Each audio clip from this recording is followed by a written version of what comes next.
Have you ever stood inside an ancient building and felt the weight of something unspoken in the air? Not just the grandeur of towering columns or the intricate carvings, but something deeper, something woven into the very way light and shadow dance across the walls. This is the hidden language of architecture, a silent conversation between stone and sunlight that has shaped human experience for thousands of years. Picture this: you're walking through the nave of a Gothic cathedral, where shafts of colored light pour through stained glass, painting the floor with ever-shifting patterns. But these aren't just pretty decorations. They're deliberate, calculated strokes in a masterpiece of shadow play, a way for builders to tell stories, evoke awe, and even communicate secrets to those who knew how to look. This is the power of the language of shadows. Long before electric lights, architects understood that darkness wasn't just the absence of light, it was a tool. In Egyptian temples, shadows cast by towering obelisks marked the passing of sacred hours. In medieval monasteries, the precise angle of a window could transform a bare wall into a celestial calendar, tracking solstices with pinpoint accuracy. And in the hidden corners of Renaissance palaces, carefully placed gaps in stonework created illusions, images that only appeared when the sun hit just right, like a message waiting to be uncovered. These weren't accidents, they were carefully crafted techniques, a way to speak without words, to guide emotions, and even to wield power. So why did this language fade from memory? And what can these shadowy whispers teach us about the people who built them? That's the journey we're about to take. Together, we'll step into the footsteps of ancient architects, decoding the symbols they left in sunlight and stone. We'll explore how a single beam of light could turn a humble chapel into a celestial map, how shadows were used to conceal and reveal secrets of faith and politics, and why modern architects are rediscovering these techniques today. This isn't just a story about buildings, it's about human ingenuity, the timeless desire to leave a mark, and the extraordinary ways we've learned to speak through the interplay of light and dark. Ready to listen? Then let's begin. Long before cities hummed with electric lights, ancient architects mastered a far more mysterious form of illumination, one written in sunlight and cast in shadow. Take Egypt's Temple of Ammon at Karnak, where towering columns were spaced so precisely that during the winter solstice, the rising sun would paint a corridor of light straight to the inner sanctum, revealing hidden hieroglyphs only visible on that single day each year. This wasn't just spectacle, it was sacred geometry in motion, a way to tether earthly structures to the rhythms of the cosmos. The Greeks took this further, designing entire cities like shadows themselves. Delphi's theater, for instance, was carved into the mountainside so that at dawn, the performers' elongated silhouettes would stretch toward the oracle's chamber, blurring the line between actor and divine messenger. But perhaps no structure speaks this shadow language more eloquently than Rome's Pantheon. That famous oculus, the circular opening in its dome, wasn't just a feat of engineering. It was a celestial instrument. On April 21st, the founding date of Rome, sunlight pouring through the oculus strikes a metal grille above the entrance, igniting it like a beacon. And during equinoxes, the light perfectly frames the doorway, as if the gods themselves were stepping through. These weren't happy accidents. Builders calculated every angle, knowing that shadows could be as precise as a sundial or as symbolic as a hymn. What's remarkable is how universal this language became. In Cambodia, the temples of Angkor Wat were aligned so that during the spring equinox, the sun rises directly behind the central tower, making the entire complex appear to glow from within. Meanwhile, in Mexico's El Castillo Pyramid, The setting sun during equinoxes casts triangular shadows down the steps, creating the illusion of a serpent slithering toward the earth, a nod to the feathered serpent god Kukulkan. These synchronized moments weren't just about marking time, they were about collapsing the distance between heaven and earth, letting stone converse with the stars. So why go to such lengths? Because shadows held power. In a world without artificial light, darkness wasn't empty, it was alive with meaning. A shadow could signal the god's approval, warn of impending drought, or even conceal a king's secrets. When Byzantine architects designed Hagia Sophia, they positioned its windows so that at certain hours, the light would outline the emperor's throne in a halo of gold, transforming him into a living icon. That's the genius of shadow language. It turns architecture into a living, breathing storyteller, one that whispers across centuries to anyone willing to look beyond the surface. Gothic cathedrals didn't just reach for the heavens, they painted the divine in shadow. Walk into Chartres or Notre Dame, and you'll notice something extraordinary. The way light fractures through stained glass, scattering jewel-toned shadows that crawl across the floor like living tapestries. This wasn't just beauty for beauty's sake. Every shadow was a deliberate stroke in a sacred visual language. Take those towering ribbed vaults. Their intricate arches weren't just structural marvels. They cast grids of shadow that mirrored the latticework of rose windows above, creating a dizzying effect where earth and sky seemed to weave together. At noon, sunlight would pierce the clerestory windows, drawing sharp lines down the nave that pointed like arrows toward the altar. By dusk, those same shadows stretched long and thin, as if the building itself were kneeling in prayer. The rose window at Chartres is a masterclass in this shadow theology.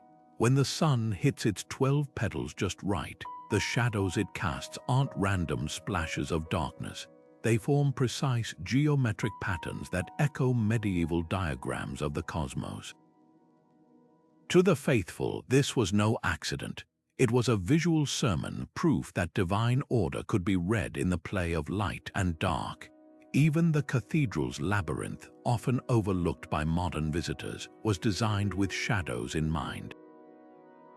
On certain feast days, the setting sun would align with the west-facing windows, causing the labyrinth's path to appear illuminated in sections, as if guiding pilgrims step by step toward revelation. But Gothic shadows weren't just about grandeur, they were also tools of intimacy. Inside chapels, where light filtered through smaller windows depicting saints, shadows became personal. A flicker across a statue's face might make a martyr seem to smile, or a shaft of light falling across a prayer book could feel like a divine finger underlining sacred text. Architects even used shadow to manipulate scale. The further one walked toward the apse, the more the vaulting seemed to compress, its shadows growing denser until the high altar loomed suddenly close, as if heaven had bent down to meet the worshipper. What's haunting is how these techniques blurred the line between art and worship. The same architects who calculated the weight-bearing load of flying buttresses also plotted the exact angle at which winter light would strike a particular carving, knowing that for a few minutes each December, the shadow would complete a missing facial feature or extend a saint's hand toward a viewer. This wasn't just craftsmanship, it was alchemy. They understood that shadows could make stone breathe, could turn sunlight into scripture. And perhaps that's why, even today, standing in these cavernous spaces, we feel it. That unshakable sense that the walls aren't just speaking, but whispering secrets meant for us alone. Stained glass wasn't just decoration, it was alchemy, transforming sunlight into living scripture. Picture a medieval craftsman carefully arranging shards of cobalt and crimson, knowing that when the sun rose, those fragments would ignite into a luminous storybook. In Canterbury Cathedral, for instance, the windows depicting St. Thomas Becket's martyrdom didn't just tell his story, they reenacted it daily. As the sun moved, the shadow of his assassin's sword would creep across the floor, pausing dramatically at the moment of impact before dissolving into darkness.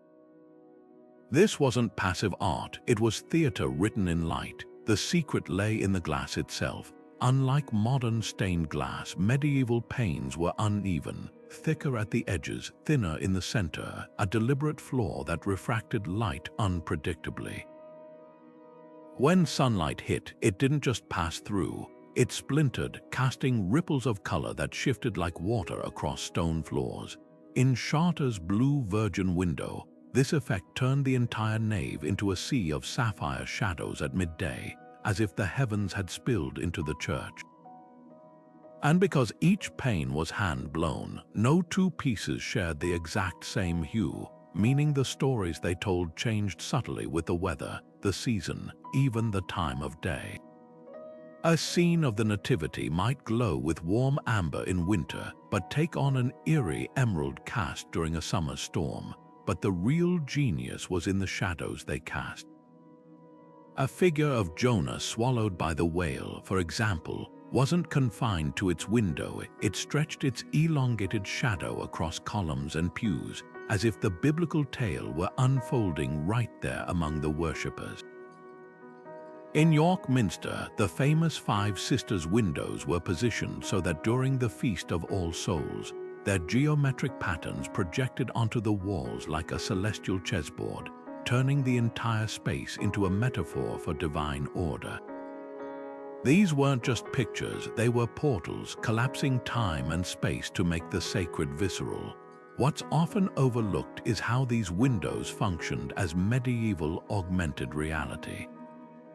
For a largely illiterate congregation, the interplay of light and glass didn't just depict stories, it animated them. The shadow of Gabriel's Annunciation might stretch toward a specific chapel at noon, drawing pilgrims' eyes to a relic beneath. In Sainte-Chapelle, the windows were so strategically placed that on Louis IX's birthday, rays of light would converge on the throne, wrapping the king in a cloak of multicolored radiance. This was power written in sunlight, a way to make the invisible hand of divinity and monarchy visibly tangible. Yet perhaps the most profound magic was in the imperfections. A crack in the glass, a bubble trapped during its making, these flaws became part of the narrative. In Freiburg Cathedral, a pane depicting the Last Supper includes a distorted shadow of Judas, warped by a ripple in the glass. As the sun sets, his silhouette stretches unnaturally long across the choir, a visual echo of his betrayal. This wasn't just craftsmanship, it was psychological storytelling, using the physics of light to evoke guilt, awe, or revelation. Modern restorers often miss this intentionality. Replacing old glass with perfectly uniform sheets erases the deliberate distortions medieval artists relied upon. Today's pristine reproductions may be technically accurate, but they lack the living, breathing quality of the originals. The way a 13th century window could make a shadow tremble like a whisper or flare suddenly like a divine shout. That's the lost language of stained glass, not just color and form, but the alchemy of light and shadow conspiring to turn stone and lead into something that felt, for a fleeting moment, like a conversation with the divine. Step into the Court of the Lions in Granada's Alhambra at midday, and you'll witness a miracle of precision sunlight slicing through delicately carved stucco, casting lace-like shadows that creep inch by inch across the marble floor. But these aren't just pretty patterns. Each intersecting line is a deliberate stroke in Islam's grand visual theology, where geometry becomes a mirror of the divine. The mashrabiyah, those ornate wooden screens adorning mosques from Cairo to Cordoba, weren't merely decorative. They were cosmic translators, turning raw sunlight into sacred fractals. As light passes through their star and polygon perforations, something extraordinary happens. The shadows repeat their motifs infinitely, shrinking and expanding like breath, a tangible reminder that creation itself is boundless. The genius lies in the math. Islamic artisans didn't just carve random shapes, they followed strict rules of tessellation, ensuring every hexagon, every 8-pointed star, could repeat flawlessly across surfaces. In Istanbul's Blue Mosque, the mihrab's intricate shadows aren't static. They rotate like a celestial clock as the sun moves, subtly guiding worshippers toward Mecca without a single word. And in the desert heat, these designs serve dual purposes. The latticework of Cairo's Ibn Chaldun Mosque casts shadows so dense they drop the temperature by nearly 10 degrees, creating natural air conditioning centuries before the invention of modern cooling systems. But the real magic happens at the edges. Look closely at the Alhambra's muqarnas, those honeycomb vaults dripping from ceilings like frozen starlight, and you'll notice their shadows defy logic. The deeper the carving, the sharper the contrast, creating illusions of depth that make two-dimensional walls appear to recede into infinity. This was no accident. Sufi mystics saw these shadow plays as visual metaphors for the soul's journey. The further one delves into spiritual knowledge, the more layers of reality unfold. Perhaps most breathtaking is how these designs change with time. Visit the Dome of the Rock at dawn, and you'll see its golden mosaics cast shadows that stretch westward, forming perfect 90-degree angles with the building's octagonal base, a nod to Islam's reverence for mathematical harmony. By noon, those same shadows shrink into crisp, symmetrical forms that echo the patterns of Persian carpets below, binding heaven and earth in a single visual rhythm. And as sunset paints the walls amber, the lattices of Isfahan's Sheikh Lotfullah Mosque project elongated shadows that seem to whisper verses from the Quran in a language of light and dark. What modern architects often miss is the intentional imperfection woven into these designs. A single deliberate flaw in an otherwise perfect pattern. A shifted line in a Fez madrasa's zellige tiling, for instance, was believed to reflect humility, a human acknowledgement that only the divine could achieve true perfection. These subtle breaks make the shadows dance unpredictably, reminding observers that beneath the apparent order of the universe lies a mystery no geometry can fully contain. Today's designers are rediscovering these ancient principles. The Aga Khan Museum in Toronto uses contemporary mashrabiyya-inspired facades to cast ever-changing fractal shadows across its galleries, proving that this centuries-old language still speaks volumes. Because when stone and sunlight conspire to write in shadows, the message isn't just beautiful, it's timeless. Baroque architects didn't just design buildings, they choreographed emotions in stone and shadow. Take Bernini's Cornaro Chapel in Rome, where sunlight streaming through concealed side windows transforms Saint Teresa's marble face. One moment she's bathed in golden radiance, the next plunged into dramatic shadow, her ecstatic expression shifting from divine joy to anguished surrender before your eyes. This wasn't illumination, it was theater. The chapel's entire architecture serves as a stage set, with the altar as its spotlighted protagonist and shadows as supporting actors, heightening every twist of the spiritual drama unfolding in marble. The trick lay in calculated asymmetry. Unlike Gothic cathedrals with their predictable light patterns, Baroque spaces played with irregular windows, hidden apertures, and reflective surfaces to create living chiaroscuro. In Borromini's San Carlo alle Quattro Fontane, the coffered dome's oval windows are staggered so sunlight ricochets unevenly across its geometric recesses.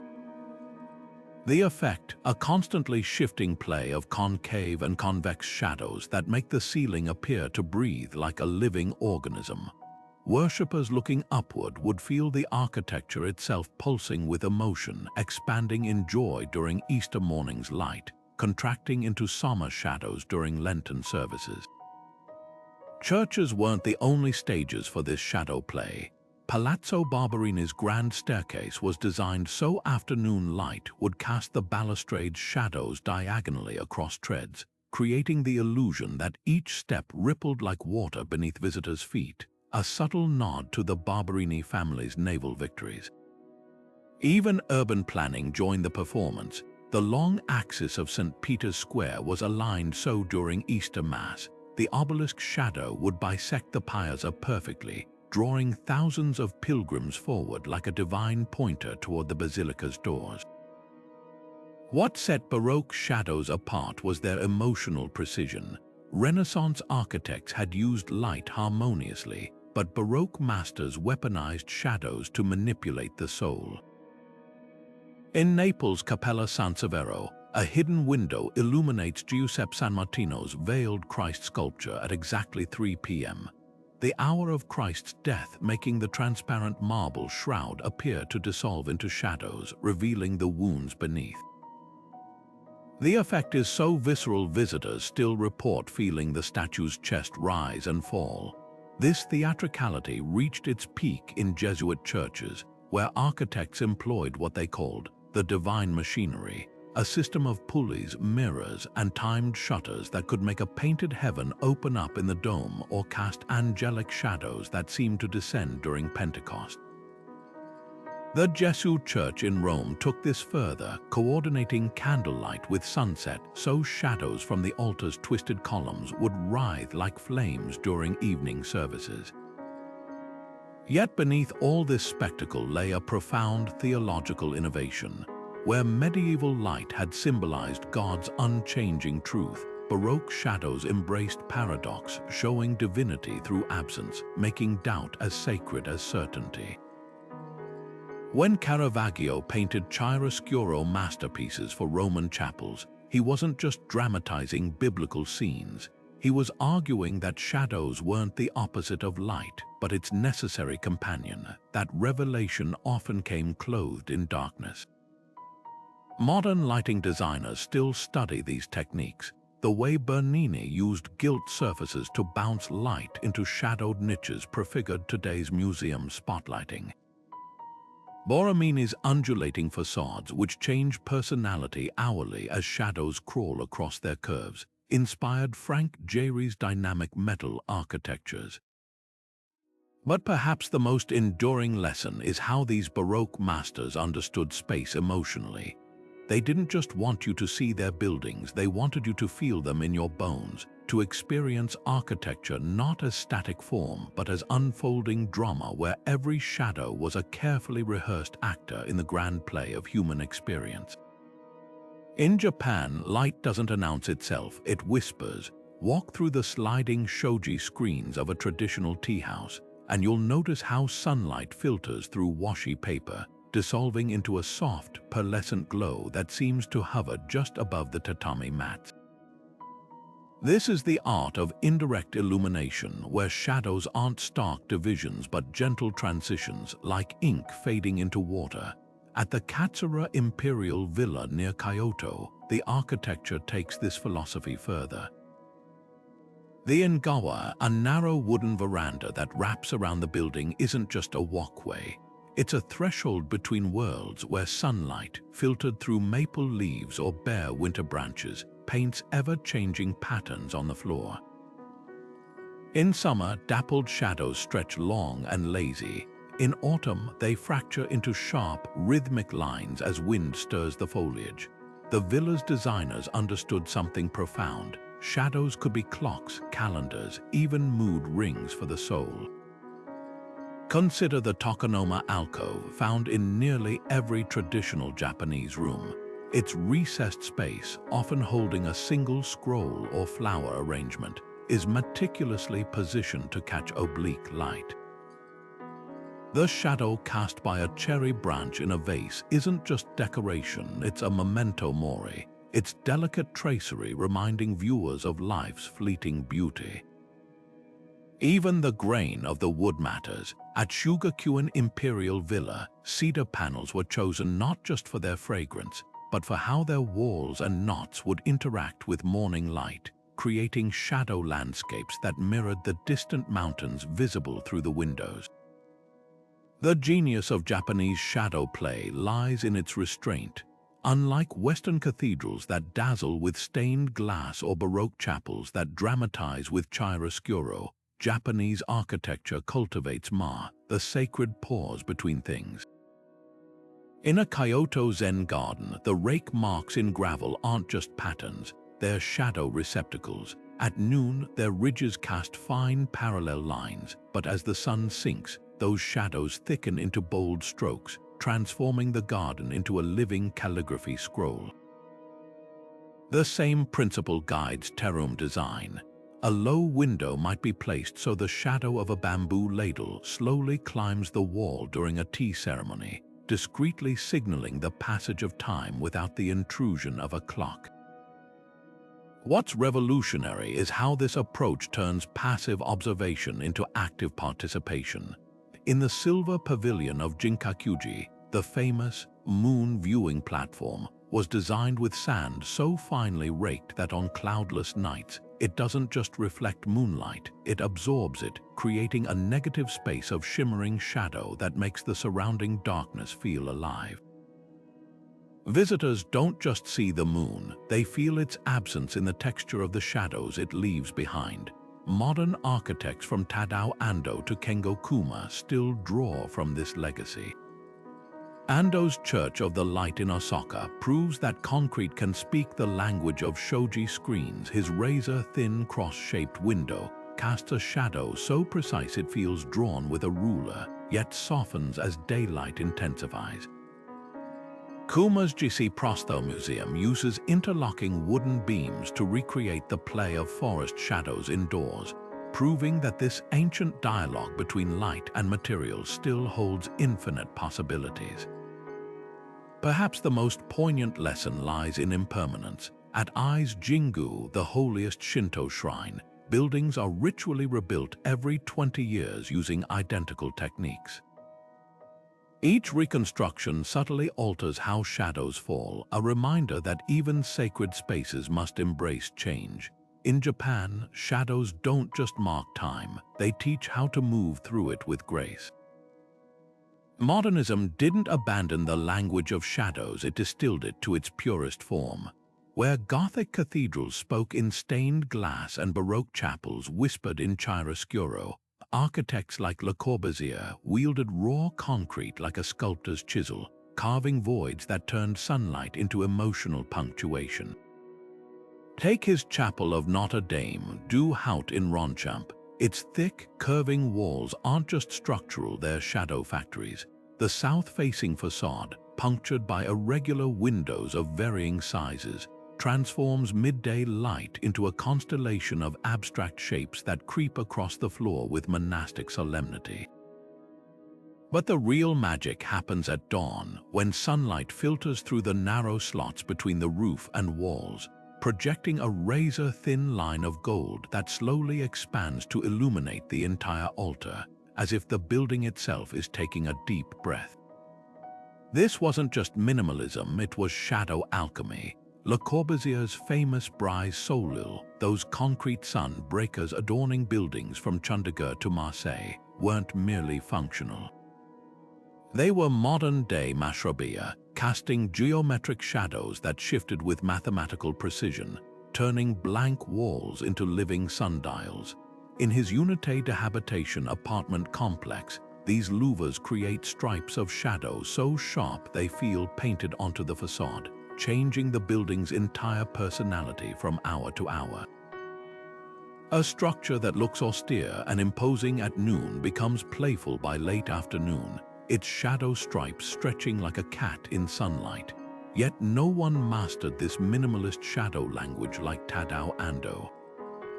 His Church of the Light in Osaka is a masterclass in reduction, just one concrete box with a single, cross-shaped incision in the eastern wall. But when morning light pours through that void, something transcendent happens. The shadow doesn't just appear on the floor, it hovers in the air like a luminous specter, its edges softening as the sun rises until the entire nave seems filled with radiant mist. Ando understood what medieval stained glass artists knew centuries before him. that the most powerful sacred spaces aren't about ornament, but about controlled absence. The cross here isn't an object, it's the space where light isn't, a reminder that faith, like shadows, exists in the negative spaces of our certainty. What's revolutionary is how these modernist shadows democratize the divine. Where Gothic light required priceless stained glass and Baroque drama demanded gold leaf, Ando's concrete chapels prove sacred shadows can be conjured from the humblest materials. In his water temple on Awaji Island, a spiral ramp descends into a sunken courtyard where water reflects skyward, casting rippling aquatic shadows onto bare concrete walls. The effect is both ancient and utterly contemporary, like standing inside a digital rendering of Plato's cave, where shadows aren't illusions but portals to deeper truth. Contemporary architects continue this legacy with high-tech twists. Peter Zumthor's Bruder Klausfield Chapel in Germany uses charred timber forms to create walls so textured that even the faintest light sets their surfaces rippling with shadow. And in Ricardo Boffel's La Muralla Roja, those candy-colored staircases aren't just Instagram bait, their staggered balconies cast shadow labyrinths that change from hot pink to violet as the sun moves, turning the entire complex into a three-dimensional kaleidoscope. Perhaps the most profound lesson of modernist shadow play is its honesty. These architects didn't disguise their materials. They celebrated how concrete cracks, how steel ages, knowing these imperfections would weave their own shadow narratives over time. In Louis Kahn's Salk Institute, the travertine walls aren't smooth but deliberately pocked, so that late afternoon light transforms their surface into a topographical map of shadows, each pit and groove telling the story of stone meeting chisel. This is shadow language at its most elemental, not decoration, not illusion, but architecture remembering its oldest purpose, to frame the dialogue between light and time. Light has always been a ruler's most cunning ally, but shadows were their silent enforcers. Versailles' Hall of Mirrors didn't just reflect Louis XIV's glory, it amplified it, turning sunlight into a weapon of spectacle. 17 arched windows faced 17 matching mirrors, creating an infinite corridor of light that made the Sun King's courtiers feel they stood at the center of a universe designed to orbit him. But the real mastery lay in the timing. The hall was aligned so that during diplomatic receptions, the setting sun would ignite the chandelier's crystals, showering the room in prismatic splendor just as ambassadors approached the throne. This wasn't just opulence, it was psychological theater, using refracted light to overwhelm visitors before a single word was spoken. Yet for every Versailles, there was a counterpart weaponizing absence. Consider the Doge's Palace in Venice, where the Bridge of Sighs connected gilded halls to dank prisons. The bridge's stone lattice windows were carefully angled so prisoners glimpsed sunlight, just enough to remember what they'd lost, before being plunged into cells where darkness was so absolute it distorted time.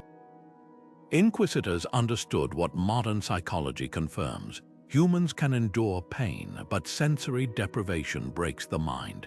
The same principle shaped medieval oubliettes, pits so deep their captives couldn't see their own hands, or Tudor-era Little Ease cells where cramped dimensions ensured no limb could escape shadow. The duality of shadow as both crown and shackle reaches its zenith in Prague's castle. The Habsburgs installed a golden lane of tiny, shadowless houses for their alchemists, not out of kindness but control. Constant light prevented secretive experiments, while the emperor's astronomers next door used shadow-casting instruments to predict eclipses, turning celestial events into displays of royal omniscience.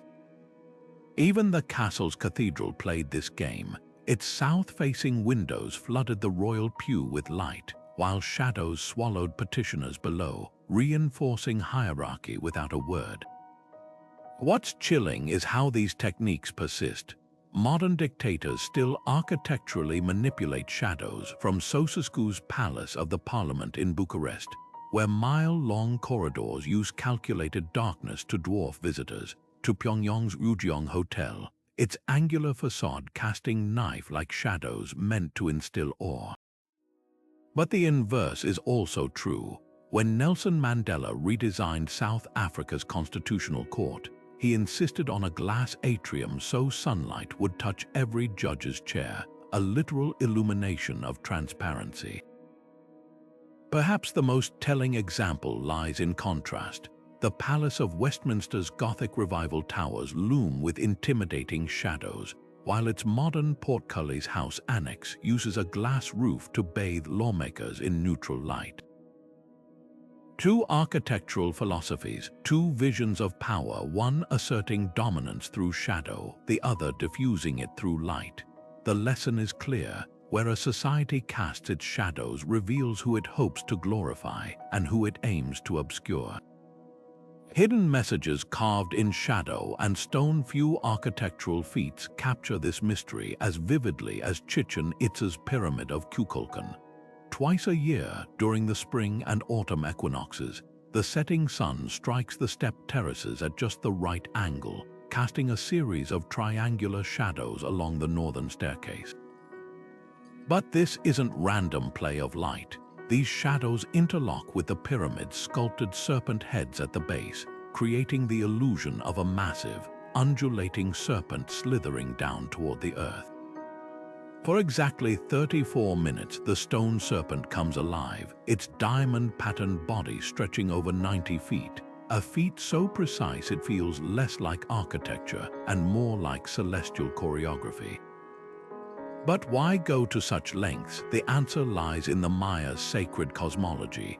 Kukulkan, the feathered serpent deity, wasn't just a mythological figure. He was a bridge between realms, embodying the union of earth and sky. By encoding his presence in shifting shadows, the pyramid's architects transformed a solar event into divine theater. Imagine the impact on ancient observers. After months of drought, the serpent's descent might signal the coming rains, its shadowy scales a promise of renewal.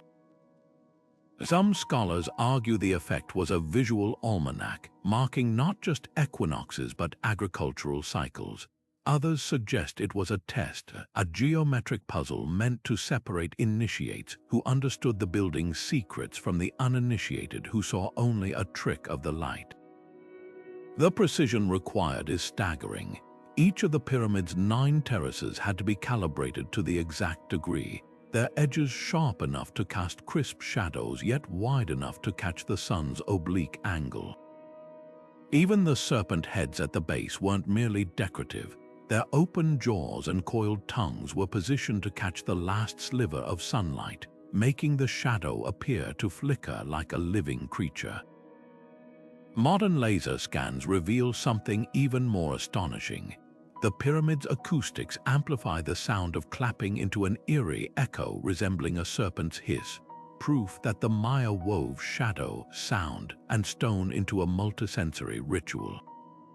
Yet Chichen Itza isn't alone in this shadow language. Halfway across the world, England's Newgrange Passage tomb predates the pyramids by millennia, yet shares the same ambition. For 5 days around the winter solstice, dawn light slips through a narrow roof box, crawling 60 feet down the passage to illuminate a spiral carved stone in the deepest chamber. Like Kukulkan's serpent, this solar alignment wasn't just symbolic, it was a lifeline. For agrarian societies, solstice shadows were survival tools, reminders to store food or plant crops. The question lingers, were these shadow codes meant for human eyes or divine ones? At Egypt's Abu Simbel, Ramses II engineered his temple so sunlight would penetrate the inner sanctum twice a year, lighting statues of gods and himself seated among them. Was this a king's vanity or a ritual invitation for deities to descend? Perhaps both. Shadow wasn't just a medium for messages, it was the message itself, a way to make the intangible tangible, to render the divine in something as fleeting as darkness. Today, we're still deciphering these ancient light scripts. Archaeologists recently discovered that Mexico's Temple of the Sun at Teotihuacan casts a shadow shaped like the Mesoamerican underworld's entrance during solar zenith, a detail invisible to the naked eye but detectable through 3D modeling. It makes you wonder how many other architectural whispers are still waiting in the shadows, just one ray of light away from being heard. Deep underground, where sunlight never treads, our ancestors discovered something revolutionary. Shadows weren't just absence, but possibility. In the caverns of Lascaux, torchlight flickering across painted bison didn't merely illuminate the walls, it set them in motion. A hunter holding a flame at just the right angle could make a charging herd seem to stampede, their shadows stretching and shrinking as the fire danced. These weren't static artworks, they were the world's first projection screens, where darkness became the medium for storytelling older than written language. What's astonishing is the precision behind these prehistoric light shows. At Chauvet Cave, archaeologists found soot marks indicating where torches were consistently placed, not randomly, but at calculated points to maximize shadow play. The famous lion panel reveals the technique. Figures were painted overlapping, so as flames moved, new animals emerged from the shadows while others receded, creating a crude but intentional animation. Some chambers even show evidence of reflective surfaces, polished stones or pooled water, used to bounce light onto harder-to-reach paintings, proving early artists understood light's behavior as intimately as any Baroque master. This shadow language reached its zenith in India's Ellora caves. Here, artisans carved entire temples from solid rock, but the real magic happened at dawn. In the Kailasa temple, a shaft was precision cut so that on the summer solstice, sunlight would pierce straight to the innermost shrine, illuminating Shiva's lingam for exactly 17 minutes before fading, a divine spotlight timed to the second. But at night, the technique flipped. Oil lamps placed in hidden niches made shadow puppets of the carved deities. Parvati appeared to raise her arms in dance, while Ganesha's trunk swayed as if alive. The psychological impact must have been profound. Imagine standing in these caves, surrounded by flickering shadows that transformed stone into spirit. For ancient minds, this wasn't metaphor, it was metaphysics. In Indonesian caves, hand stencils dating back 40,000 years show missing fingers, a detail only visible when shadows are cast across them at low angles. Were these records of ritual mutilation or perhaps early special effects, using shadow to simulate amputation as part of initiation rites? Modern experiments shed light quite literally. When researchers recreated Paleolithic torch conditions in Spain's Altamira cave, they discovered something unexpected. The famous red bison paintings change color in firelight, their ochre pigments appearing to pulse as temperature shifts altered the mineral's reflectivity. Even more striking, stalactites near the artworks cast slow-moving shadows that mimic the animals' grazing motions when illuminated for hours, a Neolithic zoetrope hidden in plain sight. What unites these sites across continents and millennia is the shared understanding that darkness held meaning. Unlike today, where we flood every corner with electric light, ancient cultures respected shadow as sacred. The Oracle of Delphi spoke from a shadowy chamber called the Aditon, where volcanic fumes and carefully positioned lamps made the Pythia's convulsions appear otherworldly. In Cappadocia's underground cities, Christian frescoes were placed where candlelight would make saints' eyes seem to follow worshippers, a psychological trick later adopted by Renaissance painters.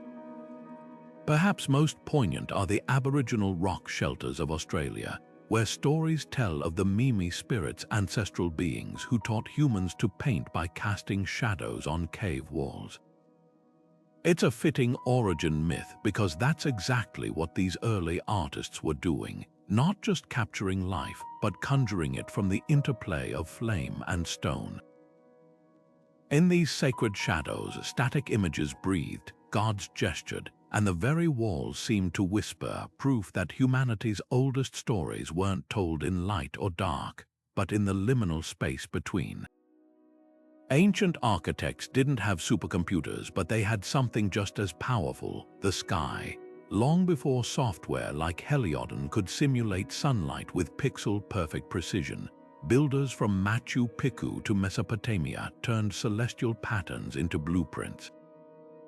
Take the Pantheon's oculus again. That circular opening wasn't just poetic. It was a scientific instrument. On the winter solstice, sunlight entering through it strikes the interior's coffered ceiling at an angle that precisely divides the dome into 8 equal segments, mirroring the 8-spoked wheel of Roman cosmology. The architects didn't need algorithms to calculate this. They had generations of astronomical observation etched into memory, knowing exactly how shadows would behave on the year's shortest day. Modern engineers call this solar geometry, but ancient cultures lived it. In Iran's desert cities, wind towers weren't just passive cooling systems, they were shadow architects. Their angled openings captured breezes while casting moving shade patterns across courtyards, acting like natural air conditioning. Even the width of alleyways in Yazd's old town was calculated so buildings would shade each other by mid-morning, their shadows creeping across streets like clock hands. This wasn't guesswork. Persian builders used astrolabes to track the sun's path, embedding their findings into urban layout centuries before the term sustainable design existed. The irony: today's parametric modeling software often rediscovers what these builders knew instinctively. When Zaha Hadid's team designed the Al Wakra Stadium in Qatar, algorithms optimized its roof shape to minimize solar heat gain. The result: a structure that echoes the curvature of traditional how boats not for aesthetics, but because centuries of maritime experience had already perfected forms that balanced shade and airflow. Similarly, Kenya's Giraffe Manor uses deep overhangs and perforated walls, mimicking termite mound ventilation, a technique Maasai builders employed long before biomimicry became an architectural buzzword. What's revolutionary is how ancient shadow science blurred disciplines. The stepped wells of India, like Chand Bayori, aren't just reservoirs, they're celestial calendars. Their 3,500 staggered stairs cast shadows that mark seasonal water levels, while the crisscrossing patterns at noon during equinoxes form perfect right angles, aligning with Hindu mandalas. Meanwhile, in Turkey's Hagia Sophia, the 40 windows encircling the dome don't just light the interior, their shifting shadows counteract the dome's visual weight, making the massive structure appear to float. Byzantine architects achieved this by studying how light refracts through marble, realizing thin slices of stone would soften shadows into a luminous haze. Contemporary architects are finally catching up. At the Bahrain World Trade Center, twin towers shaped like sail turbines harness shadows to create wind vortices that spin built-in turbines.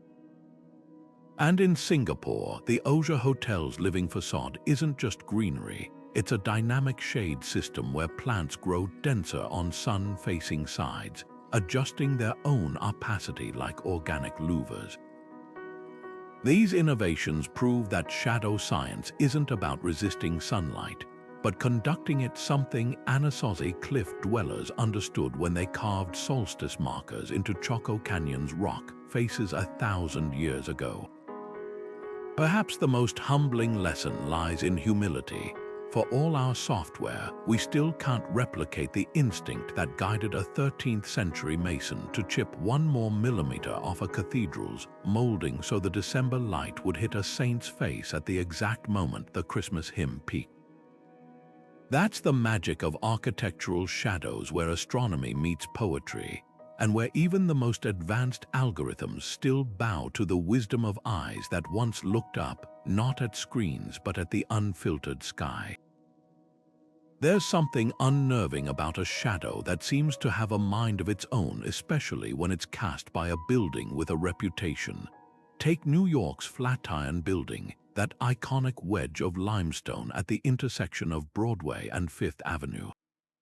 When it rose in 1902, pedestrians whispered about its wind tunnel effect, blaming the structure's sharp angle for creating gusts so violent they allegedly lifted skirts and knocked hats into the street. Newspapers dubbed it the Flatiron's Curse, spinning tales of phantom drafts that sent pedestrians tumbling like characters in a silent film. But here's the twist: science backs up part of the legend. The building's 22-degree wedge splits incoming wind currents, accelerating them around the edges, a phenomenon now called the Venturi effect. What people once called a curse was really just physics in action, a shadow of aerodynamics made visible by swirling debris and flapping coats. Yet not all shadow myths dissolve so neatly. In London, the brutalist Barbican estate's towering concrete walkways are said to cast hollow shadows, zones where streetlights mysteriously dim, linked to reports of disembodied whispers. Engineers point to the complex's labyrinthine design, which traps and redirects light unpredictably. But locals insist the shadows move independently, clustering near sites where medieval plague pits were unearthed during construction. Similarly, San Francisco's infamous Suicide Curve near the Golden Gate Bridge was blamed for accidents occurring in the shadow of a particular eucalyptus grove, until botanists discovered the tree's released stress-induced pheromones that subtly disoriented drivers. What's fascinating is how often these legends emerge where architecture collides with natural forces. Japan's Demon's Gate superstition, where buildings aligned with certain cardinal directions were thought to channel misfortune, mirrors real feng shui principles about wind corridors and shadow stagnation. Even Dubai's Burj Khalifa, the world's tallest skyscraper, spawned stories of a shadow monster during construction, when its rapidly lengthening shade caused sudden temperature drops in neighboring districts.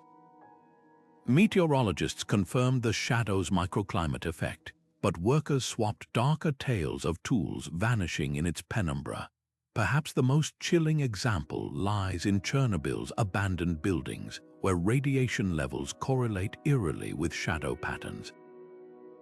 Areas shielded by walls during the disaster cast ghost shadows with lower contamination, creating stark borders between safe and lethal zones. It's a grim reminder that sometimes shadows do hold real danger, not through curses, but through the invisible forces they conceal.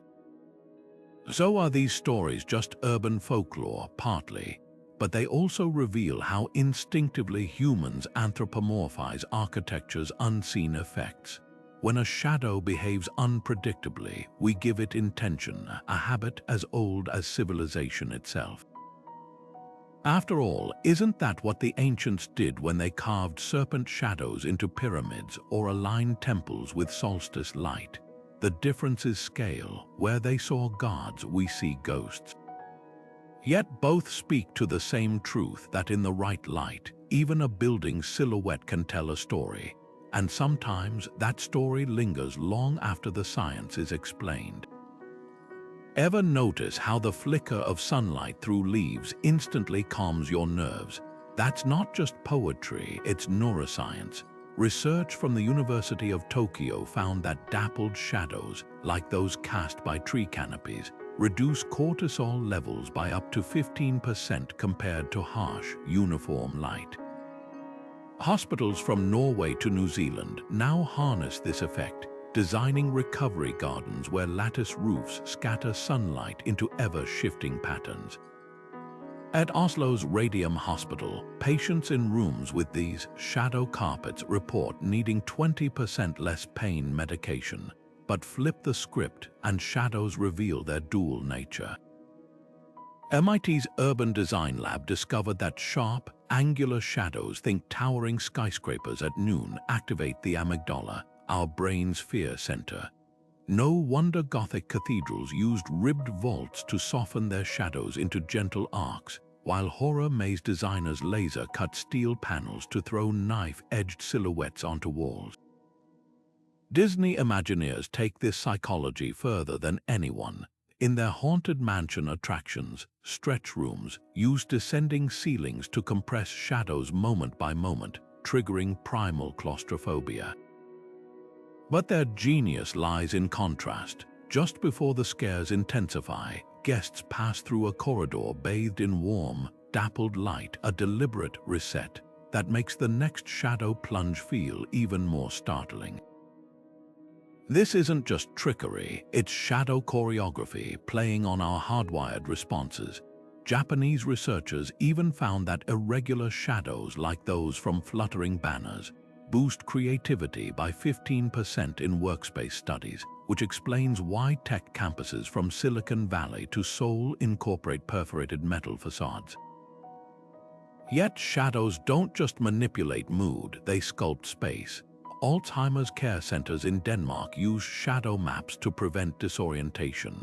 Consistent morning light patterns help residents internalize room layouts, reducing confusion. Conversely, Las Vegas casinos eliminate natural shadows entirely, their coffered ceilings dripping with pinpoint lights to erase time cues. The most innovative application might be in Dubai's Al Jalila Children's Hospital, where interactive shadow walls let young patients catch moving light shapes, turning treatment corridors into playful journeys.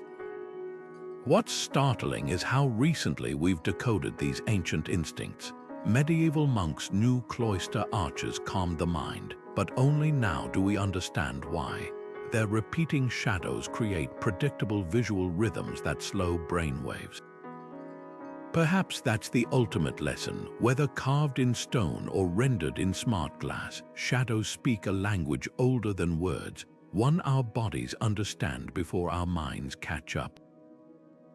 Hitchcock didn't just use shadows, he weaponized them.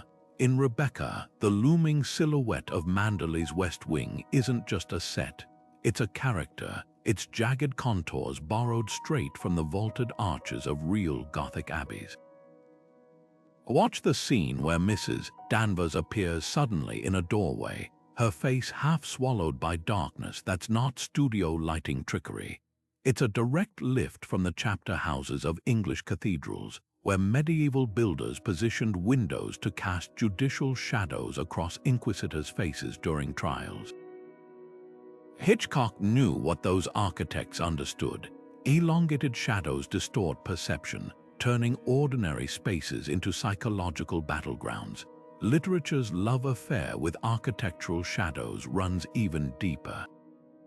Edgar Allan Poe's The Fall of the House of Usher describes fissures in the mansion's walls not as cracks, but as shadow veins, a detail inspired by the actual stress fractures in Rome's Palazzo Zuccari, where deliberate imperfections in the facade create creeping vine-like shadows at dusk. Mary Shelley's Frankenstein takes this further. The creature's first appearance isn't in full light, but in the flickering shadows of Victor's laboratory, a direct nod to the chiaroscuro effects of Baroque churches, where alternating light and dark-made painted figures seem to step out from the walls. What's uncanny is how these fictional shadows predict real architectural horrors. Bram Stoker's description of Dracula's castle, where the setting sun throws shadows that look like reaching fingers, mirrors the solar alignments of Romania's Corvin Castle, whose towers cast claw-like shadows at specific times in August, historically linked to local legends of vampiric omens. Even Jane Eyre's Thornfield Hall borrows from a real technique.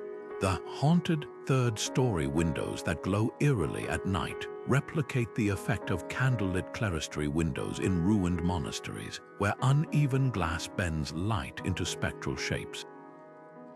Film noir elevated this dialogue between built and imagined shadows.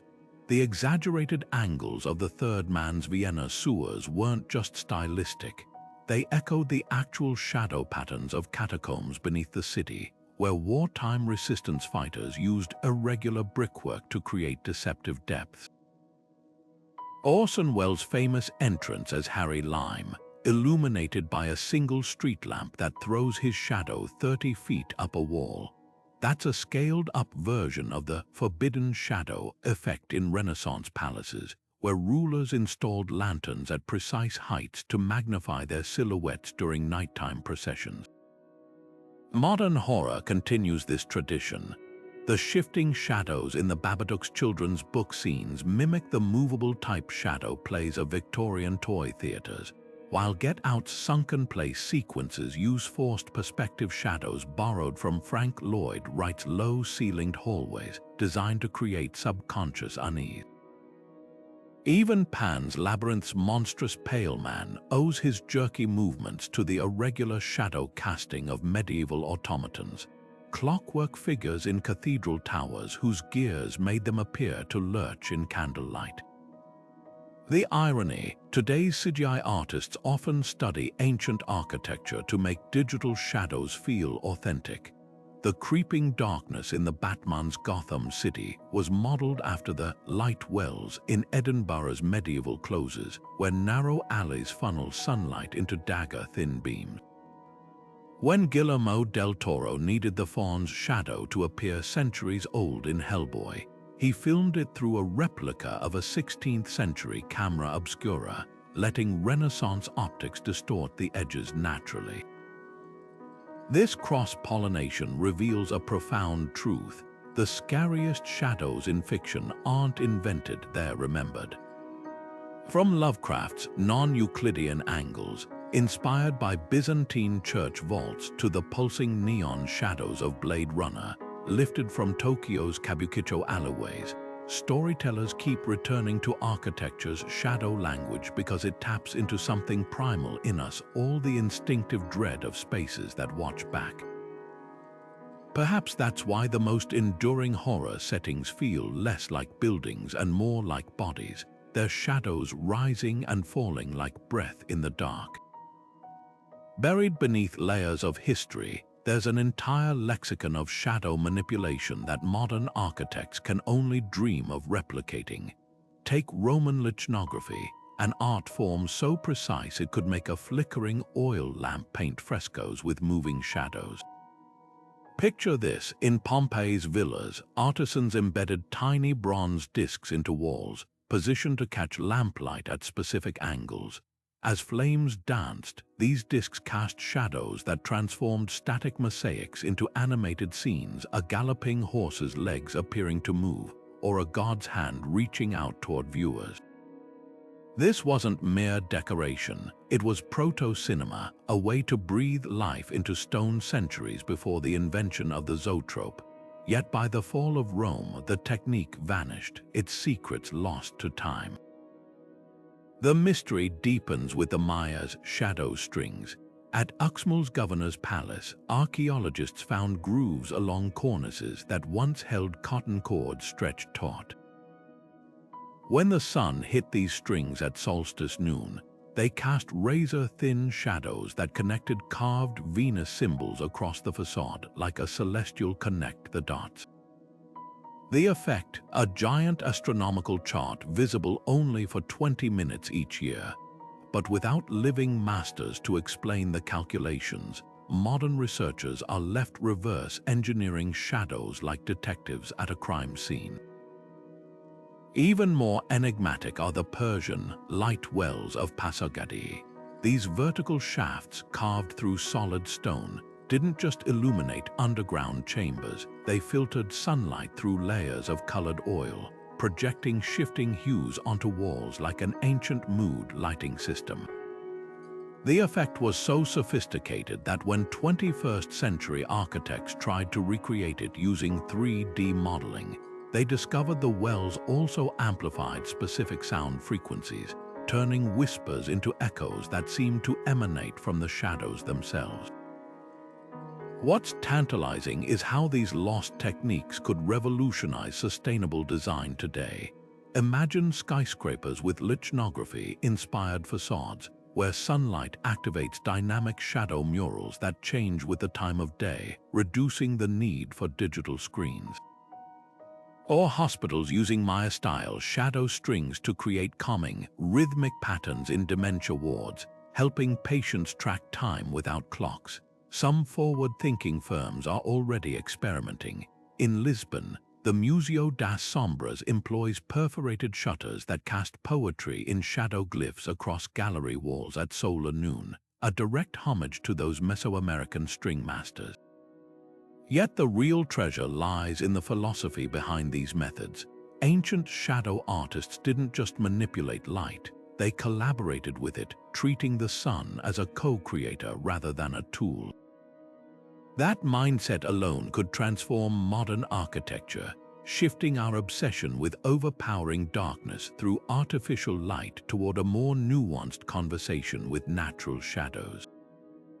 Perhaps the greatest lesson isn't in reviving specific techniques, but in rediscovering the patience to let buildings speak, not in the blunt language of floodlights, but in the subtle, ever-changing dialect of shadows.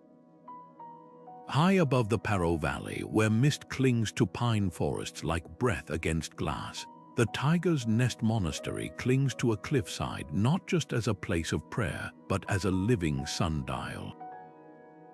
Every morning, as monks chant their first mantras, a spear of sunlight pierces the eastern windows, casting a blade of shadow that slices precisely across a carved mandala on the temple floor. This isn't poetic coincidence, it's celestial choreography. The monastery's builders positioned its courtyards and staircases so that shadows become silent timekeepers. During winter solstice, the shadow of the central golden spire stretches to touch a specific step, a signal to begin the annual purification rituals. In summer, dappled light through prayer flags creates a moving mosaic that reaches the altar at exactly noon, marking the turning point in the day's devotions. What's extraordinary is how this shadow liturgy extends beyond timekeeping.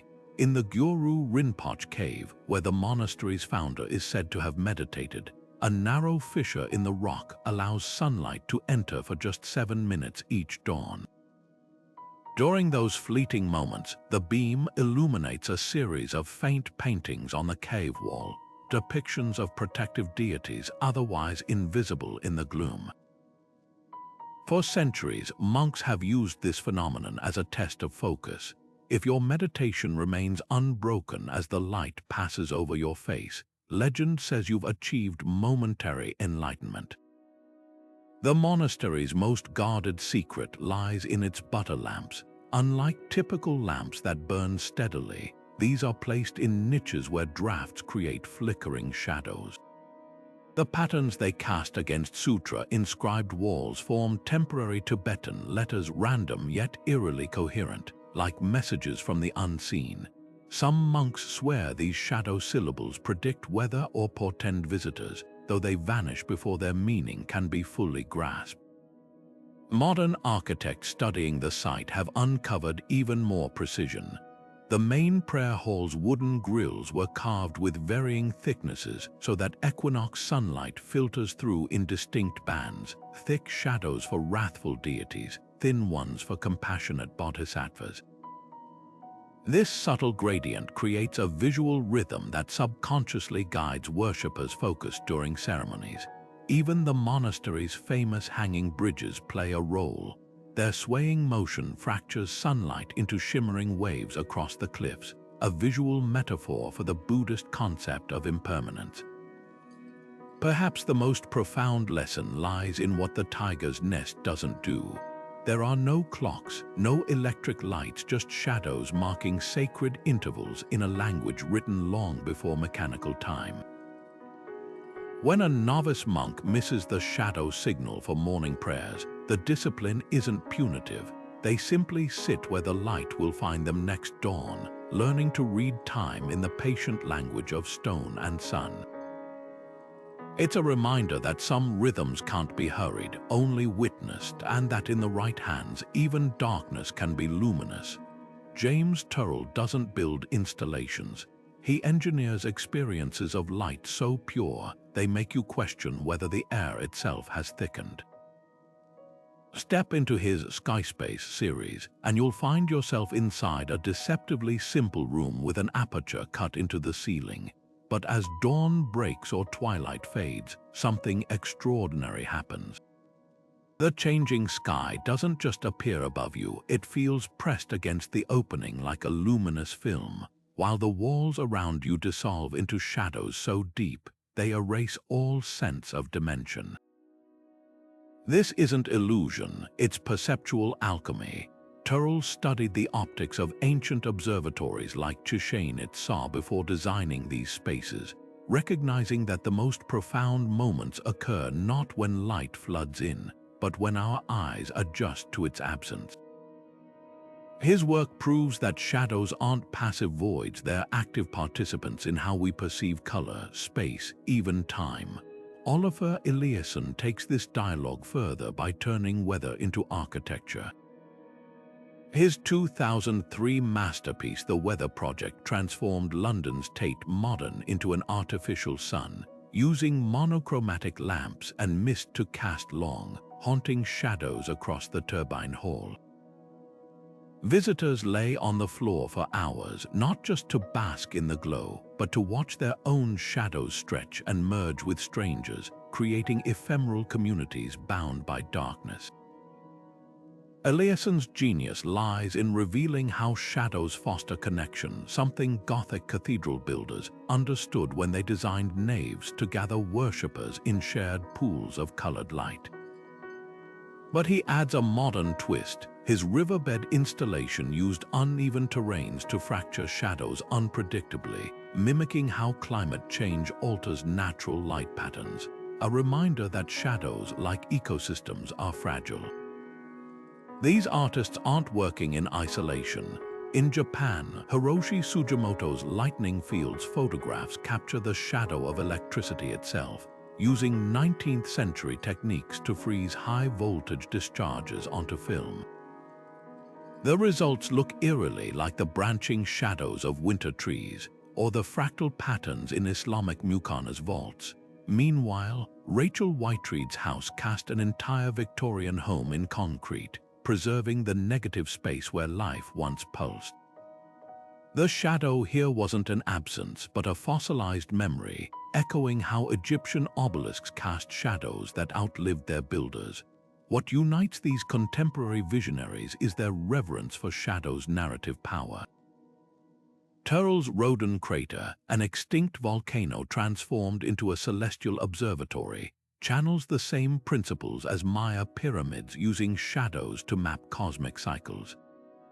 But where ancient architects spoke to gods, Turrell speaks to our primal senses, proving that even in an LED-lit world, we still crave the velvet darkness that makes light feel sacred. The real revolution, though, is happening in public spaces. At Madrid's Bosque Metropolitano, architects installed shadow gardens, pavilions with perforated roofs that project moving patterns mimicking nearby oak canopies. In Sydney, Janet Lawrence's The Shadow uses dichroic glass to scatter rainbows across sidewalks, but only when clouds pass overhead, turning pedestrians into unwitting performers in a light ballet. These projects democratize what was once elite knowledge, letting anyone read shadows as fluently as medieval monks or Maya astronomers. Perhaps the most poignant twist is how technology has expanded this ancient language. Team Lab's digital installations in Tokyo use motion sensors to make visitors' shadows bloom into flowers or scatter like schools of fish, a modern take on the Lascaux cave paintings where torchlight animated static images. Yet for all their innovation, these artists are rediscovering truths known to builders of Stonehenge and Hagia Sophia, that shadows don't just shape space, they shape us, bending our emotions, guiding our movements, and whispering stories only the patient can hear. The language didn't fade, it evolved, finding new vowels in glass and pixels, but still singing the same primal song. In the scorching labyrinth of Yemen's Shibam, towering mud brick houses rise like a mirage, their windows recessed deep behind protruding wooden balconies. These aren't just aesthetic choices, they're survival tactics carved in shadow. The city's iconic Manhattan of the desert layout, with buildings clustered shoulder to shoulder, creates a communal cooling system. Each structure casts shade on its neighbor, while the narrow alleys below funnel breezes like natural air ducts. The real genius lies in the mashrabiyah screen's intricate latticework that fractures sunlight into manageable fragments, reducing indoor temperatures by up to 15 degrees without a single watt of electricity. It's a masterclass in passive cooling, perfected centuries before the term sustainability entered architectural textbooks. Modern cities are finally catching up. In Phoenix, Arizona, where summer pavements can reach a blistering 160 degrees, architects are turning to shadow mapping software to revive these ancient techniques.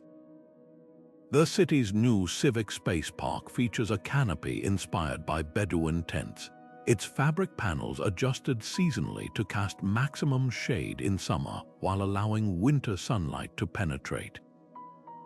Nearby, the Arizona State University campus uses brise solil walls, concrete fins angled to block high summer sun but invite low winter rays, a trick borrowed directly from Le Corbusier's work in Chandigarh, which itself traces back to the wind towers of Persia.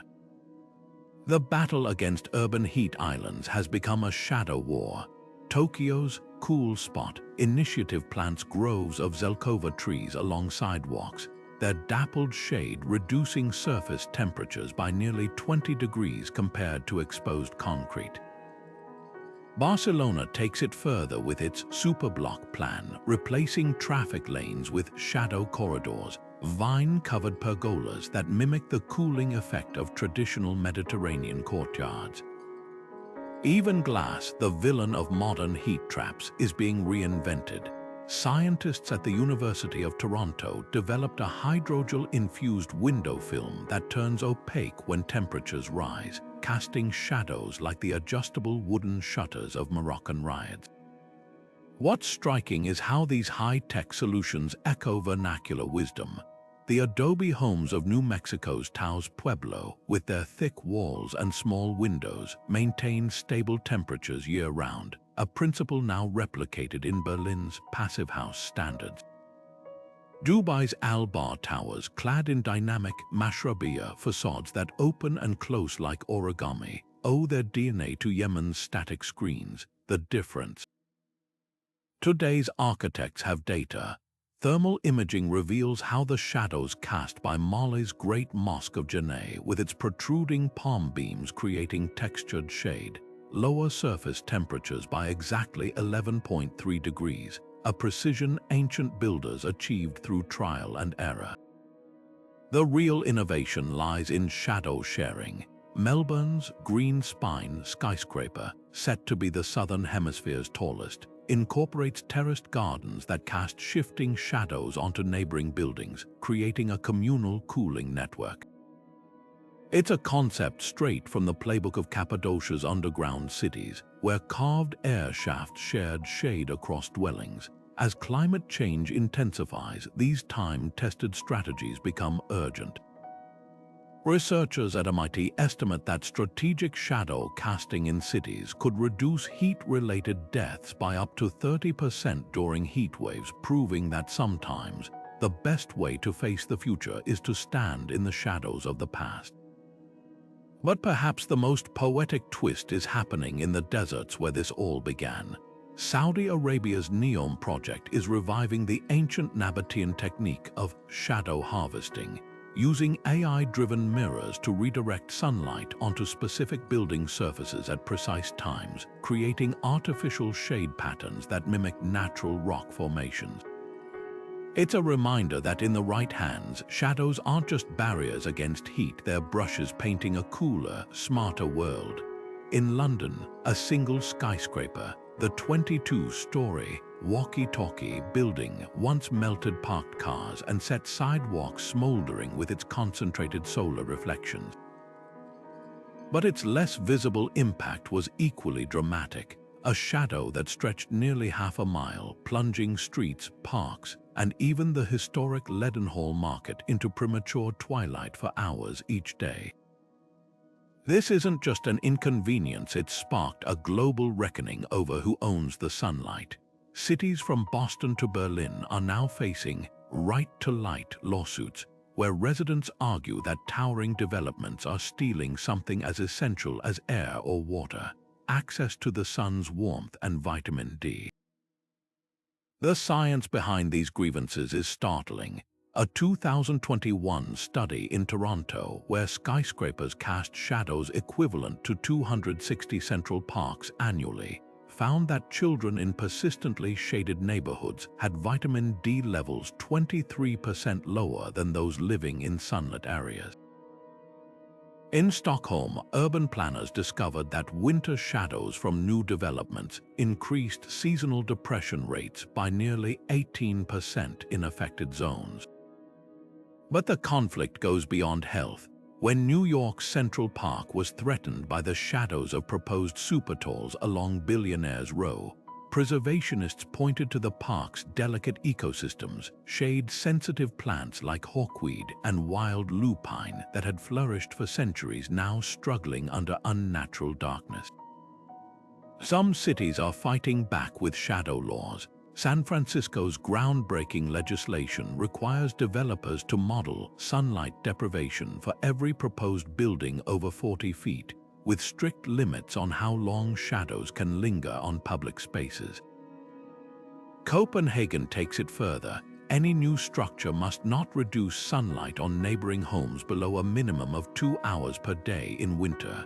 But the solutions aren't always adversarial. Boston's shadow banks allow developers to purchase unused shadow allowances from lower buildings, while London's light funneling techniques use reflective pavements and angled glass to redirect precious sunlight into shadowed alleys.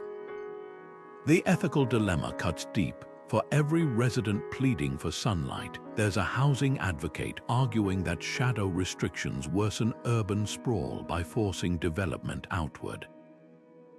Tokyo's innovative compromise: light scrapers, slender, tapered towers like the 330-meter Toranomon Hills, designed to minimize ground-level shadows while maximizing vertical density.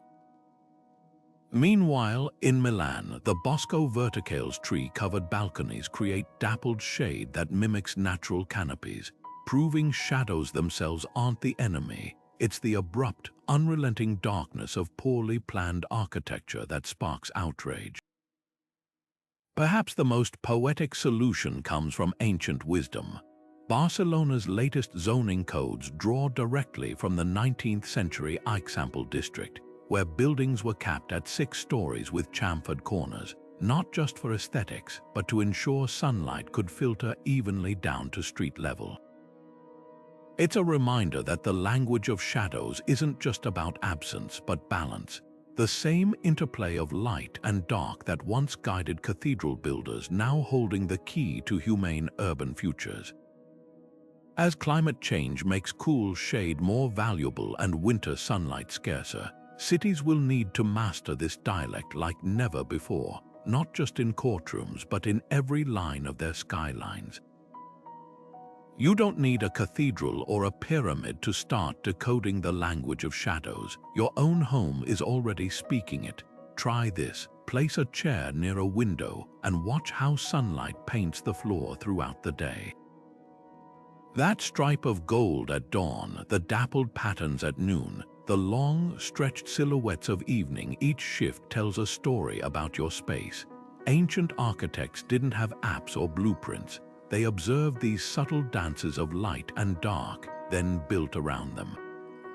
You can do the same. Grab a piece of paper and trace the shadow of your window frame at 9 a.m., then again at 3 p.m. You'll notice something fascinating. Those lines aren't just random.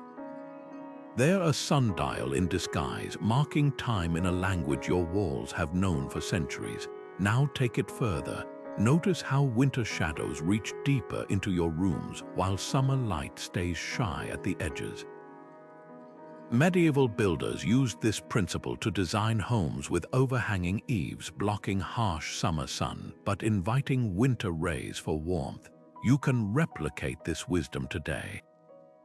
Hang sheer curtains in a south-facing room and watch how they soften midday glare into a gentle glow, just like the paper screens of a Kyoto tea house. Or position a bookshelf to cast a cooling shadow over your workspace during peak afternoon heat, mimicking the mashrabiyah screens of Yemeni towers. The real magic happens when you start rearranging with shadows in mind. That corner that feels gloomy, it might not need a brighter bulb, just a mirror to bounce light from a nearby window, like the reflective stone niches in Persian light wells. That spot where sunlight always wakes you too early, try a strategically placed houseplant. Its leaves will fracture the light into waking hour patterns softer than any alarm clock, echoing the dappled shade of a Balinese jungle pavilion. For the bold, there's shadow mapping. Tape tracing paper to your windows and sketch the shadow shapes at different hours. You'll uncover hidden geometries, maybe a perfect rectangle of light that could frame a reading nook, or a jagged morning silhouette that would make an ideal natural mural. One designer in Lisbon discovered her apartment's stairwell cast a shadow that aligned perfectly with her gallery wall every solstice. She now treats it as a living art installation, rearranging framed photos to interact with the annual light show. What you're really doing is joining a tradition that spans millennia. When a Roman homeowner positioned their atrium to catch winter light, or a Navajo family angled their hogan's door away from prevailing shadows, they weren't just building, they were conversing with the sun. Your apartment might not have stone carvings or stained glass, but it has something equally powerful, the ability to shape light on your own terms. So tomorrow, before you reach for a light switch, pause. Watch where the shadows fall, listen to what they're saying. You might find your home speaks a language you never knew you understood. Monument Valley staircases spiral into impossible geometries, their shadows bending at angles that defy physics, yet somehow they feel right. This is the paradox of virtual architecture, where shadows aren't bound by the laws of light, but by the rules of emotion. The game's developers didn't just break reality, they weaponized shadows as storytellers. When Princess Ida steps onto a ledge, her elongated silhouette doesn't just follow her, it leads her, twisting into shapes that hint at hidden pathways or unseen dangers. These aren't technical glitches, they're a new dialect in architecture's oldest language, one where shadows don't describe space but define it. Virtual reality takes this further, offering something stone and mortar never could, shadows that respond to you. In VR experiences like the Underpresence, your own body casts shadows that interact with the environment. Reach toward a virtual torch, and your silhouette might stretch unnaturally, merging with painted figures on temple walls as if you've stepped into an ancient fresco. It's a revival of Baroque shadow theater, but with a twist. Now you're both audience and performer.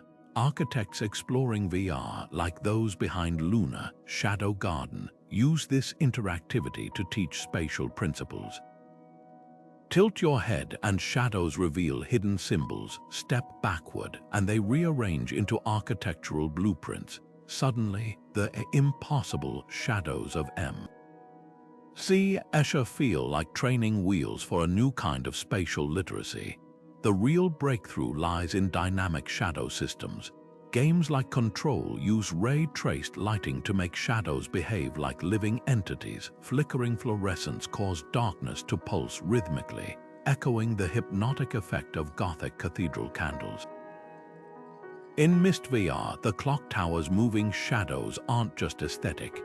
They're puzzles, their positions encoding solutions to locks and mechanisms, just like the solar alignments of medieval monasteries. What's revolutionary is how these digital shadows compensate for VR's biggest limitation, the absence of tactile feedback. A shadow that darkens as you approach a virtual wall creates subconscious resistance, preventing motion sickness by tricking your brain into perceiving depth. Yet for all this innovation, VR's greatest shadow trick might be its ability to resurrect lost techniques.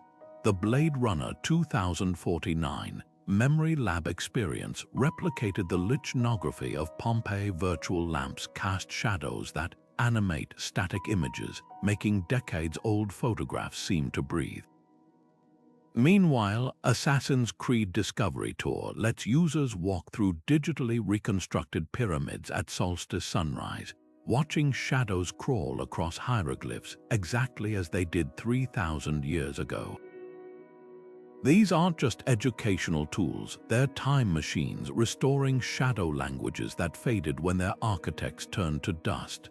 The question isn't whether VR can revive shadow language, it already has. The real mystery is what happens when we start building in these digital realms permanently. If shadows in Monument Valley can rewrite gravity, what might they do in virtual classrooms or therapy spaces?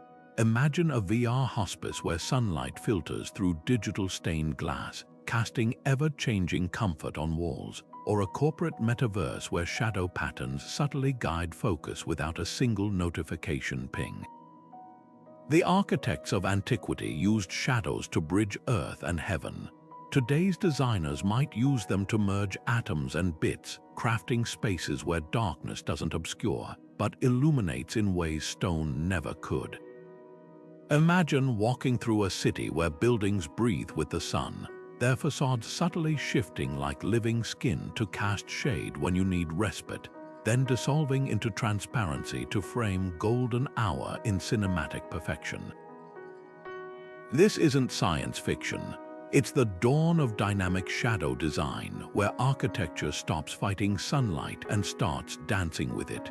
In Seoul's Dongdaemun Design Plaza, a prototype smart canopy already does just that. It's thousands of hexagonal glass panels embedded with microfluidic channels that darken or clear in response to solar intensity. At noon, they morph into a honeycomb of cooling shadows. By dusk, they vanish entirely, turning the plaza into an open-air theater for the setting sun. The secret lies in materials that listen to light. Electrochromic glass infused with lithium ions can toggle between opaque and transparent at the flick of a switch, or rather, at the sun's command. Pair this with AI that predicts cloud movements and pedestrian traffic patterns, and you've got buildings that don't just cast shadows but choreograph them. The Edge in Amsterdam, often called the world's smartest building, uses this tech to create shadow highways, routes of shade that shift throughout the day, guiding office workers to cooler paths without them ever noticing. It's a revival of Yemen's shaded alleyways, but with algorithms replacing instinct. Yet the real revolution is happening at the nanoscale. Researchers at Berkeley are developing photovoltaic paints that harvest sunlight while adjusting their opacity, turning entire walls into responsive shadow engines. One experimental facade in Dubai uses microbial cellulose, a bacteria-grown material, that curls like leaves under intense UV, creating organic sunblocks that outperform mechanical louvers. And in Singapore, the Oja Hotel's living facade isn't just static greenery. Its vines grow denser precisely where shadows are needed most, a botanical ballet directed by centuries of plant wisdom meeting real-time climate data. What's exhilarating is how these innovations echo ancient principles. The Roman Pantheon's oculus tracked celestial events with stone precision. Today's kinetic facades do the same with microprocessors. Islamic mashrabiyah screens filtered light through geometric poetry. Parametric design software now generates infinitely variable patterns tuned to solar angles. Even the concept of communal shadow seen in Shibam's towering mud brick canyons returns in projects like Milan's Bosco Verticale, where one tower's foliage casts cooling shade onto its neighbor. But the future isn't just about high-tech mimicry. Some of the most promising breakthroughs embrace shadow's emotional power. A Tokyo lab recently created memory glass that etches fleeting shadows into its surface like frost, preserving the silhouette of a passerby for minutes before fading, a modern take on those medieval cloisters where monks track time by creeping light. Meanwhile, artists like Olafur Eliasson are collaborating with engineers to design shadow libraries, where buildings project not darkness but narratives, using precisely timed apertures to cast shadow stories onto sidewalks at specific hours, turning entire blocks into open-air storybooks. The ultimate goal, architecture that doesn't just respond to light but anticipates it. Imagine a hospital where recovery rooms automatically soften shadows when patients' stress monitors spike, or a classroom that adjusts its shading rhythm to match students' circadian focus cycles. Early trials at the Salk Institute show such bioresponsive shadow systems could boost healing and learning by over 20%, proving that the oldest architectural language might hold the key to our future well-being. As we stand on this brink, one truth becomes clear. The next era of design won't be about mastering shadows but partnering with them, not as static elements to be controlled, but as living collaborators in the eternal conversation between human spaces and the sun. After all, we've spent millennia learning to read shadows. Perhaps it's time we taught them to read us. Malta's Mnajdra Temple has long been hailed as a Neolithic marvel, its south-facing entrance perfectly aligned to flood the inner chambers with golden light during the spring and autumn equinoxes. For decades, guidebooks described this as proof of ancient astronomers' genius, a deliberate solar calendar carved in stone. But when archaeologists meticulously reconstructed the temple's original floor levels, they uncovered an inconvenient truth. The famous light show only works because later settlers accidentally raised the threshold by nearly 20 centimeters. Without that unplanned modification, the sunlight would miss the central altar entirely. This revelation cracks open a fascinating dilemma: how many of history's so-called shadow miracles were actually happy accidents.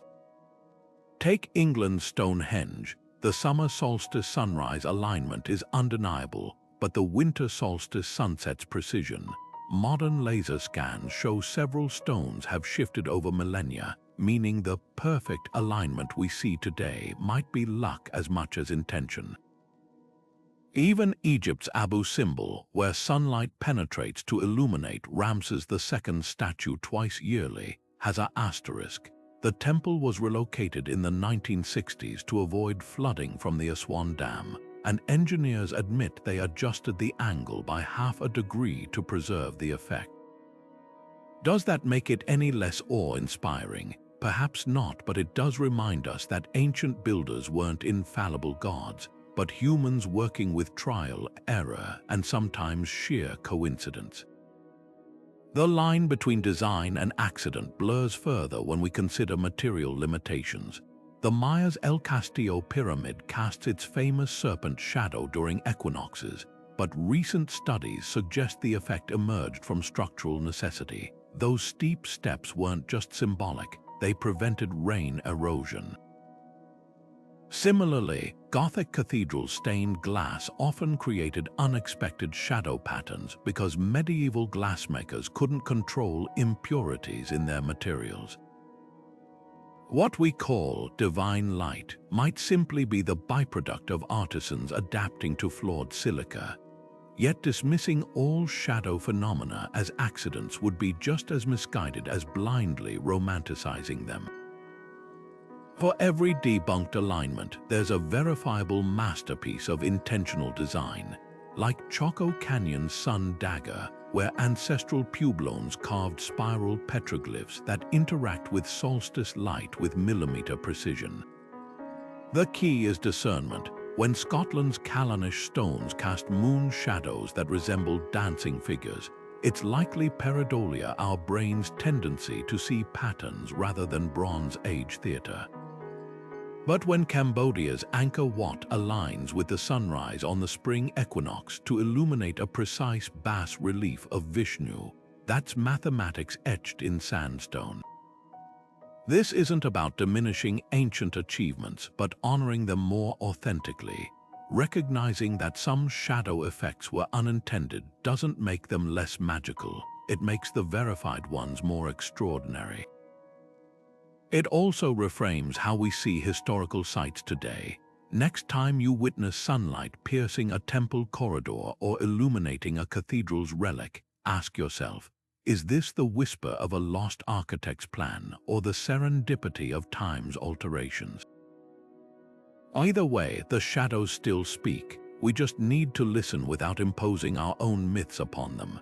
Shadows and sound might seem like unlikely partners, but step inside Helsinki's Temppeliokio church carved directly into solid rock, and you'll feel their intimate dance. Unlike traditional concert halls that rely on ornate moldings to scatter sound, this subterranean marvel uses shadows as acoustic tools. The rough-hewn granite walls, left intentionally unpolished, cast micro-shadows that break up sound waves, preventing echoes while amplifying warmth. It's no accident that the best seats sit where morning light filters through the copper wire ceiling, creating a dappled canopy of shade. Those shadows aren't just visual poetry, they're sonic filters, absorbing harsh high frequencies while letting cello notes bloom like slow-moving clouds. This phenomenon isn't unique to Finland. Japan's Sapporo Concert Hall employs a similar trick with its shadow baffles and angled panels that look like abstract sculpture but function as acoustic alchemists. When light hits these panels at specific angles, their elongated shadows reveal hidden perforations tuned to absorb exact sound frequencies.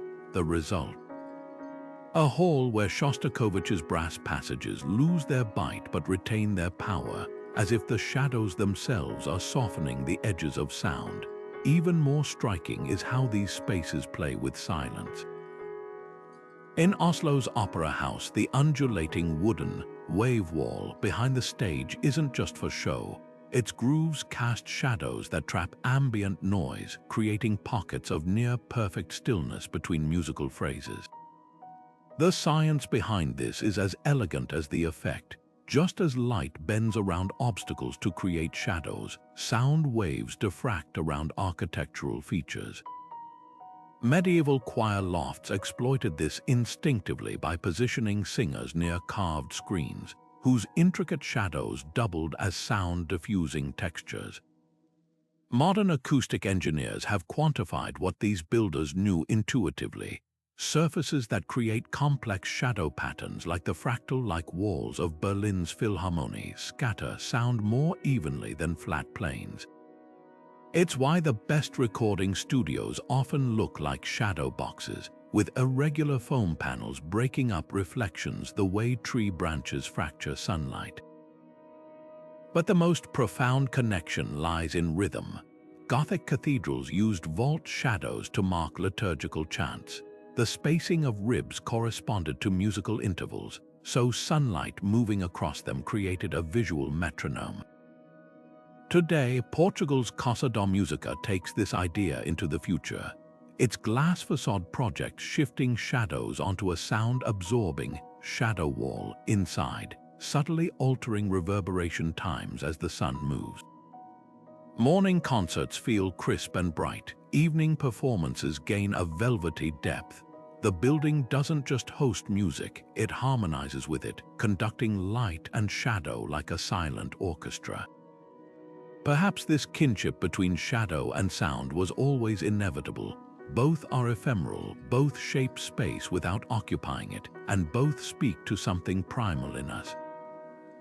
When you sit in the dimming light of a concert hall, watching shadows stretch as the final notes fade, you're experiencing architecture's oldest magic, the art of making the invisible tangible and the silent profoundly heard. Next time you pause in a patch of shade, whether under a skyscraper's angular silhouette or the dappled canopy of an old oak, consider this. You're not just standing in absence of light. You're stepping into an unbroken conversation between human hands and the sun, one that began when the first builder noticed how a carefully placed stone could mark the seasons. That stripe of cool darkness at your feet, it might be carrying whispers from 1,000 years ago. Take the humble porch swing. Its overhang isn't just about shelter. It's a descendant of the Mesopotamian loggia, where merchants timed transactions by how far the shadow crept across marked tiles. Or the slatted blinds in your office. They're distant cousins to the lattice screens Moorish architects used to paint calculus-perfect shadows onto marble floors, turning rooms into sundials. What's astonishing is how this language thrives in ordinary places. That stretch of sidewalk where shadows from a wrought iron fence stripe the pavement like a barcode. It's echoing the precise intervals of a medieval cloister's arches, designed to measure prayer intervals. The way sunlight filters through your kitchen blinds in late afternoon, projecting temporary hieroglyphs onto the wall. That's the same principle Byzantine builders used to cast moving crosses onto church altars.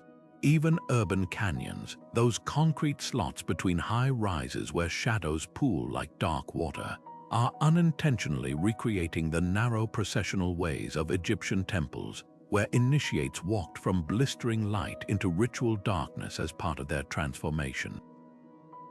The real magic happens when we start listening. Run your fingers along a brick wall at sunset, and you might feel the texture change where shadows accentuate the mortar's grooves. A tactile language architects used to guide the visually impaired in ancient Athens. Notice how shadows in train stations often cluster near benches, not just for shade, but because station masters once studied the crowd patterns these dark patches revealed. There's a reason old libraries position reading chairs where winter light slants low. Those pools of illumination were the original study lamps, calibrated over centuries to reduce eye strain long before optometry existed. What if we've been missing the forest for the shadows? The next time you pass a construction site, watch how workers navigate the skeletal beams zigzagging shadows.